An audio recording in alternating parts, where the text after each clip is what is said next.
언제 외롭고 아프고 고독하세요? 설명 없이 쉬고 싶은 이유는 뭐예요? 혹시 사장님이세요? 외롭고 아프고 고독할 만하시겠네요. 저쪽 테이블에 앉아 계신 사장님도 똑같이 외롭고 아프고 고독하다고 하셨어요. 만약 사장님을 위한 카페를 운영하는 주인이라면 밖에서 사장님이라고 불리는 고객님을 살피며 넌지시 물어볼 수 있겠다 싶은 가상의 대화입니다. 요즘 가장 외롭고 아프고 고독한 순간이라고 한다면 앞으로의 인생에 대한 힌트를 얻고 싶을 때 여기저기 찾아보려고 노력하지만 예전만큼 가성비가 좋지 않을 때인 것 같습니다. 무슨 말이냐면 시중에 나와 있는 힌트들이 누구나에게 통용되지 않고 또 통용되지 않는 사람이 나라서 심적으로 힘든 시기를 보내는 경우를 말합니다. 겉으로는 멀쩡한데 속은 얹힌 듯한 차한 느낌이 연속적으로 들 때 답답합니다. 어떤 책에서는 잠깐 나만의 시간을 가져야 한다고 말씀을 주셨는데 그럴 수 있을 때도 있지만 그럴 수 없는 경우도 훨씬 많습니다. 예전에 했던 방법 똑같이 했는데도 이제는 그게 통용되지 않는다는 사실을 알고 어떻게 해야 할지 끙끙 앓아야 할 때 정말 외롭고 아프고 고독합니다. 또 누구에게는 통했던 방법이 내 현실에서는 지금 당장 실행할 수 없는 것이라면 그 방법을 찾아 헤맸던 시간에 대해 후회될 때도 있습니다. 요즘 나만 그런 건가? 싶었는데 이 부분을 적어준 책이 있었어요. 바로 사장학개론입니다.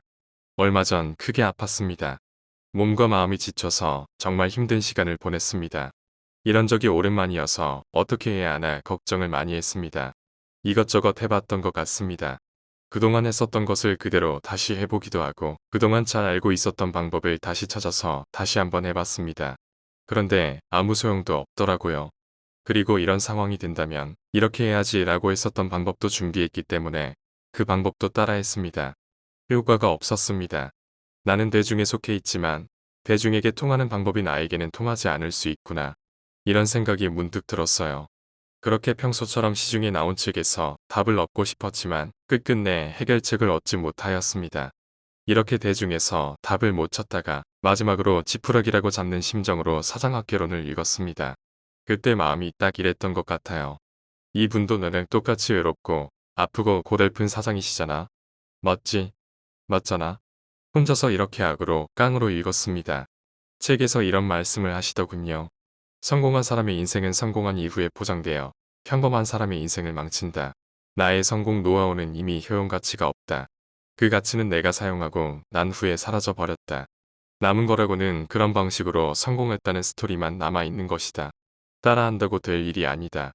나의 성공 노하우는 그때, 그 시절에, 그 환경에서 유용했을지 모르나 지금은 완전히 반대로 해야 성공할 수도 있다는 걸 알아야 한다.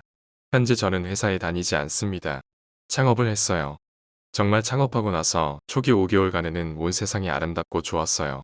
왜냐? 방법들이 널려 있다고 생각했거든요. 그래서 나의 의지만 있으면 무엇이든 할 수 있다고 순진하게 생각했습니다. 그런데 저 역시 그동안 알고 있는 성공 스토리가 통할 것이라는 믿음이 깨지기 시작합니다. 그러면서 매년 1,000만 원 이상 책 구매 비용으로 썼던 모든 독서, 기계적인 독서를 자발적으로 그만두었습니다. 이렇게 목적의식이 없는 책 읽기를 그만두니까 정말 책, 강연에 있어서 신중해지고 돈과 시간, 에너지를 절약할 수 있게 되었습니다. 저만의 원칙이 생겼거든요. 시간이 지나고 나니까 알겠더라고요. 당시에는 저만의 기준에 따라서 걸러냈던 그 행동들이 사실은 돈과 시간, 에너지를 벌어들이는 계기로 작동하였습니다. 사장학개론에서 성공한 사람의 인생은 성공한 이후에 보장되어 평범한 사람의 인생을 망친다. 이 문구가 뭐랄까 저에게는 명쾌하다고 느껴졌어요. 그리고 제가 몸과 마음이 외롭고 아프고 고독할 때 무언가를 찾으려고 했던 행동이 통하지 않았던 이유는 바로 여기에 있다는 것을 알았습니다.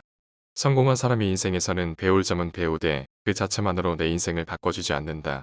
나만 그렇게 생각한 게 아니라 다른 누군가도 이런 생각을 했구나. 이렇게 보이지 않는 통하는 것이 있으니까 크게 아프고 외롭고 고독하던 날 저는 자신에게 문제를 찾기 시작할 수 있었습니다.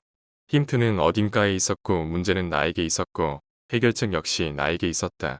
다시 말해서 다른 사람의 이야기는 어떤 힌트 정도는 될 수 있겠지만 인생에서 인과관계와 상관관계를 스스로 사고하고 만들 수 있는 사람이 되어야 한다는 것이죠. 나를 구원해 줄 수 있는 사람이요. 나 자신밖에 없다고 생각합니다. 마지막으로 사장학개론에서는 이런 말이 나옵니다. 이미 10만이가 지나간 산길을 따라 올라가면 산삼은 잡기 어렵다. 그를 따라가되 나의 길을 따로 만들어서 가야 한다.